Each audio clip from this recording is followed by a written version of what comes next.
So, what is going on, gang? Today I'm going to be talking about the importance of sleep and why this is something that you're missing when it comes to your gains. Now, 90% of you who are watching this have clicked on this video because you are either struggling with your sleep or you're struggling to make progress in the gym. Now, I'm here to tell you something about the gym that you should know, 100% should know. You should know that the gym is where you break the body down. You break the body down in the gym. You do not build your body in the gym. You build your body in the sleep and in your food. That's where you break it down. That's where you build up your body. Now, the metabolism has two main states that it puts itself through, and different hormones associated with these states in the body. The first one is known as the catabolic state, and this is where we break down the body. This could be breaking down of food, this could be the breaking down of muscle tissue, working the cardiovascular systems, different things like this. Now, what is happening in this process is the body itself is breaking down, and what this does is it provides an opportunity for anabolism or growth or building up later on when you consume your post-workout meals or you get your 8 hours sleep at night and things like this. Now, I'm going to give you a few tips now with regards to your sleep that I know from my own experience that will really help you when it comes to making these positive changes. And what you'll also find is that your ability to perform in sessions will improve. Your speed of progress will improve when it comes to how you look, your muscle size, your muscle strength, things like this. And not only that, you'll feel happier, you'll feel more at peace. Now, you see the room I'm in, it's a nice lit room, it's nice and peaceful. I've got my binaural beats on, things like this. Now, why am I doing that? Because I'm trying to make you feel what I feel in this moment, which is quite relaxed. And what I'm also doing is I'm putting you in what is known as a theta state. Now, the vibration from the binaural beats in the background is of a brainwave state called theta. Now, there's 4 brainwave states that we want to know about. There's actually 5, but we don't want to worry about the 5th one. We're just going to focus on the first 4 for now. The first one is the one that most of us are in, is called beta. Okay, and beta is when you're in a stressed response, you know, a catabolic state we could call it, and we are highly concentrated with the conscious mind. The conscious mind's focused. What next? What next? What next? What next? Some people call this anxiety. Okay, if it's really high beta, it's what we call anxiety and stress, basically. And then the next level lower from that is when we're a little bit more relaxed. Maybe we're just sitting down and watching the TV or watching a movie. You know, that moment when you get into the movie, and like you're just into it, that feeling. You're focused on the movie. It feels interesting and enthralling, but also kind of ambient. That is where you're in more of an alpha brainwave state, and this is when we're going more into a state of relaxation. Now, the deeper we go then into the theta state, and this is where we can tap into the subconscious mind and really send messages that will implement change, which is why I'm doing it in this video. You see? So the next one after that is delta, and delta is essentially a phase of sleep. Now, there are different types of sleep that we go through overnight, and the main ones are deep rest sleep and REM sleep, rapid eye movement sleep. Now, ideally we need at least 2 hours of REM sleep a night for it to be an adequate rest. Now, most of us, we sleep a lot less than we really should, and as a result our moods falter, our performance falters in the day, and we're just unhappy in life, and we have to really grit, and things just feel harder. You know, them days when you can't be bothered going to the gym, and you go anyway, and you still kind of have a good session, but it's the sleep afterwards at night that feels the best. It's the same thing. Now, with this in mind, I'm going to give you some tips now. So what I want you to do is first re-establish your circadian rhythm. Now, in order to do that, you need to clarify what time, how much sleep you need. So you can write this down if you want. Clarify how much sleep you need, roughly 8 hours. If you're going to go in one phase of sleeping, you're going to go monophasic, I'd recommend having like a 40-minute nap in the day. And this is what I do, 40-minute nap in a day, and then 6.5 hours sleep in the night, and that'll give you the same amount of REM sleep as a full 8 hours kip in one phase or monophasic sleep. Now, you need to clarify how many hours of sleep you need and what time you need to be up to do the things you do, whether that's go to work on your business, take the kids to school, feed the cat, feed the dog, whatever it may be. Okay?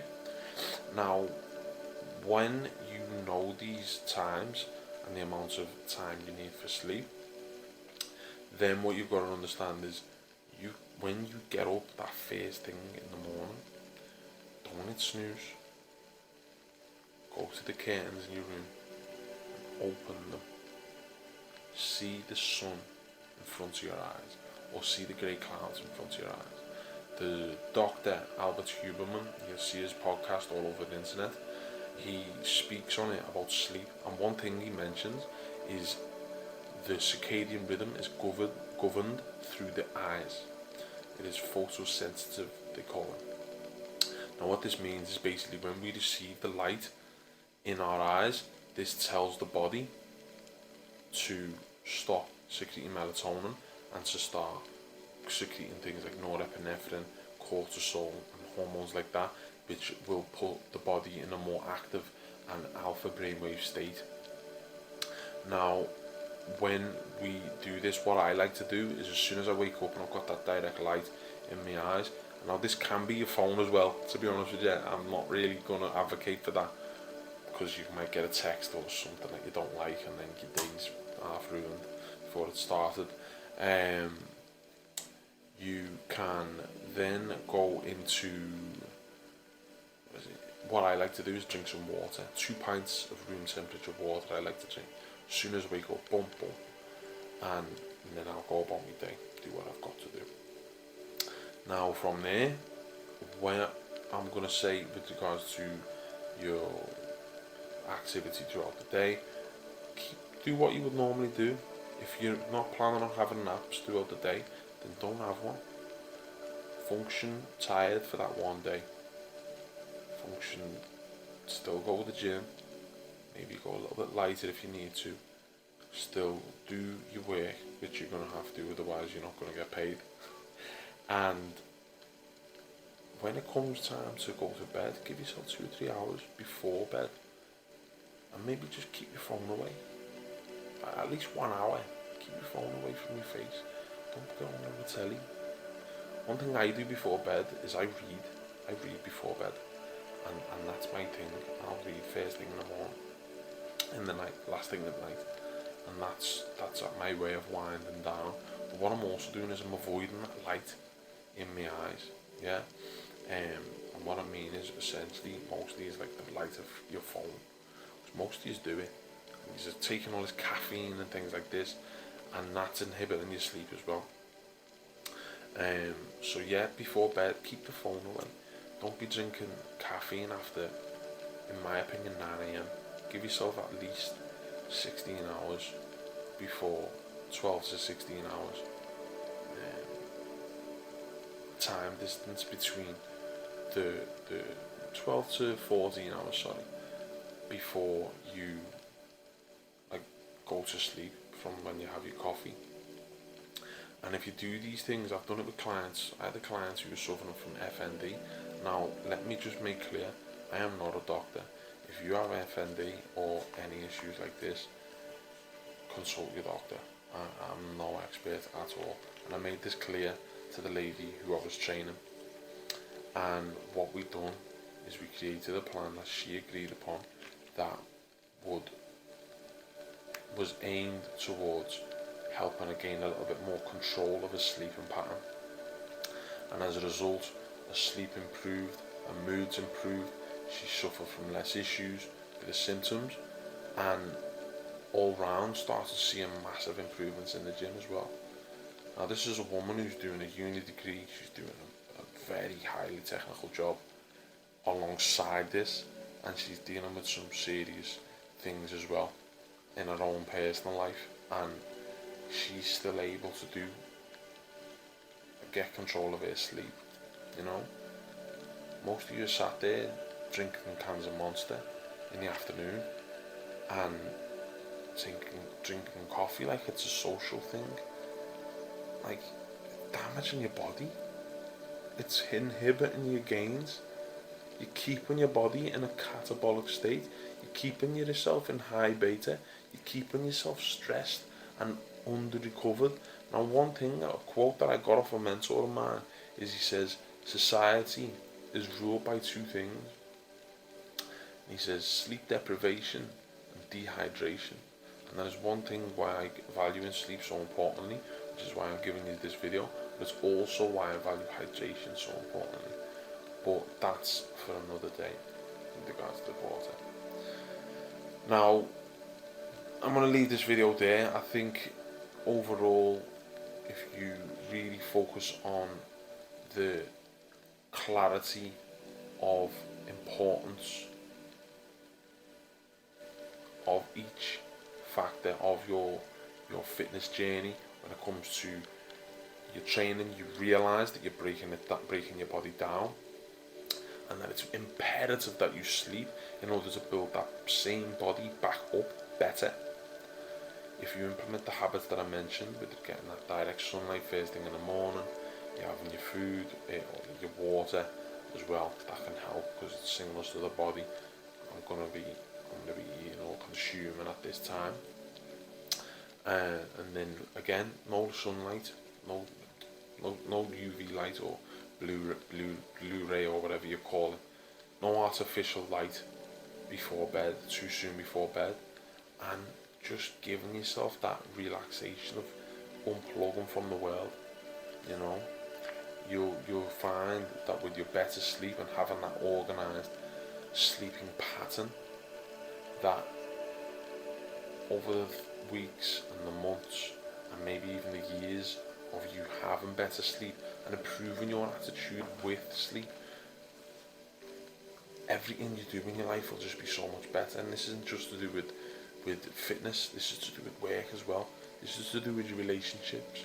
You won't be as grumpy, you won't be as tired, you won't take those days off that you need to turn up for. All these different factors that are so important to building a better version of you come from sleep. There's literally studies on the importance of sleep when it comes to fat loss, not only muscle gain. You know, there's so many different things when it comes to sleep, your mental health, everything. Yeah, so look, I'm going to leave this video there. It's been 14 minutes. Thank you very much for your time. It's been a joy speaking with you all. Hope you learned and benefited from this. And again, if you would like to give us a like, comment or subscription, whether you're on YouTube or just like and comment on our Instagram page or Twitter, X even, TikTok, all of these different pages. And also, I can't even forgive myself for forgetting this. I have literally written a book that will teach you all the keys to build the most muscle in your life. These are things that I've learned over the past 13 years as a coach, training people from all different walks of life, all different abilities, all different body types, and evolving their physique so that they become their greatest version and the biggest, best version of themselves. This is a more confident version of you. This is a more attractive version of you. This is a more powerful version of you. Now, if you want that book, I'm going to leave a link below, or the link in my bio, and what you need to do is you need to fill your email in, and we'll send it through to you right in the way for free. Now I'm selling this book on Amazon for like £9, so if you want to get involved, you can pay for it if you want, or you can take this off a while it's there and give it a go. But yeah, I'm going to leave it there. Take care guys, and I'll see you soon. See you in a bit.